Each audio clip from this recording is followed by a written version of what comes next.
because of the behavior of the market, defining these structures so clearly on momentum, it's our experience that whenever a market creates a very clear momentum structure, it's for a purpose of using it as a starting gate in a new direction. And so right now we get the stock market dancing above what is a sell structure, and silver and gold miners dancing just below with precision. That weekly close in silver in November was $0.015 below the breakout number, below an upside breakout number. And our number for silver was 25.36 weekly close. Well, if you go back and look at the peak weekly close in November, it stopped at 25.3440, 25.344. Okay, $0.015 below our number. Didn't close above it, and then immediately dropped. So silver did not validate what gold had indicated on the same metric, the three-quarter moving average situation. Nor did, for instance, GDX. We had a number for GDX at 35.90 plus. It stopped at 35.08 and pulled back. Now, what's neat about those two markets, the miners and silver, in terms of re-engaging to the upside, is that those trigger numbers that they set up got so close to them on momentum and then pulled back. Therefore, it's set like building a bridge, so to speak, building a structure. It's set a level that is now going to drop next quarter because those averages, three-quarter moving average, for example, in silver and GDX, is going to drop some. Why? Because we're lower than we were 3 quarters ago. Okay. The breakout levels on silver instead of 25.36 is now going to be around 24.40 weekly close, which if you look at a price chart, doesn't mean anything. Why? Because we're up in the mid-25s, so mid-24s doesn't mean much, but for us, it's a major breakout. It suggests to us that if we see silver do that and see like GDX get up to 34.40, those other components of the gold-silver complex are saying now we're in agreement with gold. The question now is, though, gold pulled back sharply after that seemingly false breakout, which wasn't validated by silver or the miners. So it was a breakout that we acknowledged, but we didn't endorse. Okay, it pulled back sharply enough to where it hit some numbers a week ago that bothered us. It suggested there's the potential, and we emphasized a big question mark. We expressed some doubt, which we normally don't do. Okay, that gold might have a sharp sell-off here. If it's going to do it, it has to do it soon. In other words, you can't just have that sharp drop we had a week or two ago and then just start to gel. If you do, like we're doing now this week, we're gelling. Like we're steady as a rock.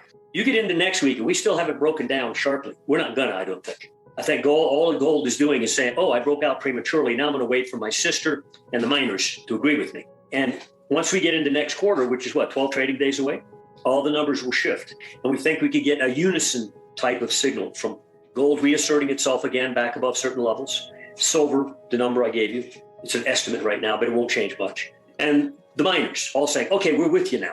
And at that point, we cross those numbers. I think the entire complex is saying what we've seen since last summer's high, August high, is a lot of violent turmoil up and down. And at the worst point, gold was down 20% from its high. I mean, think about it. It took them 9 months to give it 20% pullback. The S&P's done that 5 times during its bull market and done it 2 months, And now gold's sort of almost in the middle of that range, just below 1,800.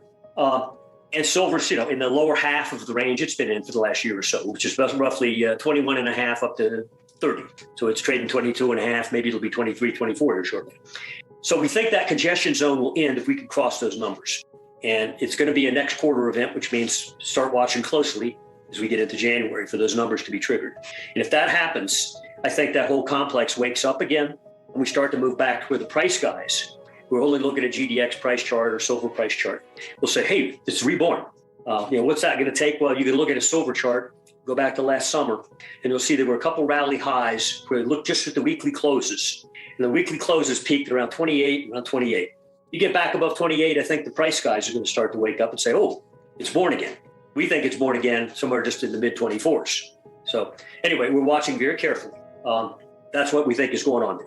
Michael, I interviewed you first earlier this year, was my first interview with you. And you said at that time, and you've said on other shows as well, that we could see $8,000 gold by the end of next year and maybe $200 silver. Is that still within the realm of possibility, or have you adjusted that?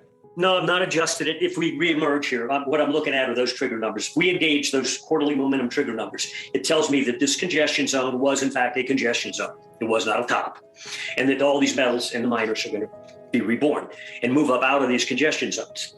When we made the statement about $8,000 gold, it really wasn't outlandish. If you go back and look at the prior 3 bull markets in gold and measure each of the bull markets from the bear market low that preceded the bull market, they were roughly 8-fold moves, early 70s to mid 70s. 76 low to 1980 high, 2002 to 2011. They're like 8-fold moves. Well, our last bear market low was 1,046. All we've done is double so far. If you go up 8 bull, you made $8,000. And that's just replicating the logarithmic scale of the prior 3 bull trends. Before we continue, help us clicking that YouTube like button and subscribe now to our channel. This shows the algorithm that you valued this information. And it helps us spread that message. Sharing is caring. And now, let's continue. I have bad news for you. If you're not rich by now, you're screwed. And if you're in debt, you're even double screwed. How so, you might wonder? Well, the sad truth is that you're working your whole life to make someone else rich. The mega corporations, the banks, the politicians, everyone is getting richer. They get your money. And what is even worse, they get your time, they get your life. You are not even in a rat race, you're in a financial prison. But what could a solution for you look like? Honestly, I don't know, but I know what a solution for me would look like. It's very simple. I use whatever money I have and I multiply it with 1,000. This could make my life much easier and probably yours as well. If you have $1,000 available and multiply this with 1,000, I believe that this could solve some financial issue for the one or the other. Of course, if you're ugly, you would have to multiply it with much more than 1,000. My name is Marco Stan, and this is what I decided to do. I decided to 1000x my money.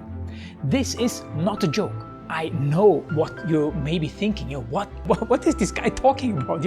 How should this work? This is not possible. Well, I made a detailed video where I laid out my plan. And some clever folks might even want to look at this plan and copy it and do exactly what I do. This is just a little hint on the side. You have two options. You leave, you forget what you have seen. You do whatever you're doing and you hope that somehow you get some other results. Good luck with that. Or you click the link below the video. You enter your email address because I'm not showing this to everybody. You at least watch my video on how I plan to 1000x my money. The choice is yours. Make the right choice. Join me. See what a different future you could have. See at least how I intend, how I plan to do the 1000x. So click on the link below, enter your email address, and I see you on the other side. Your Marco Stan.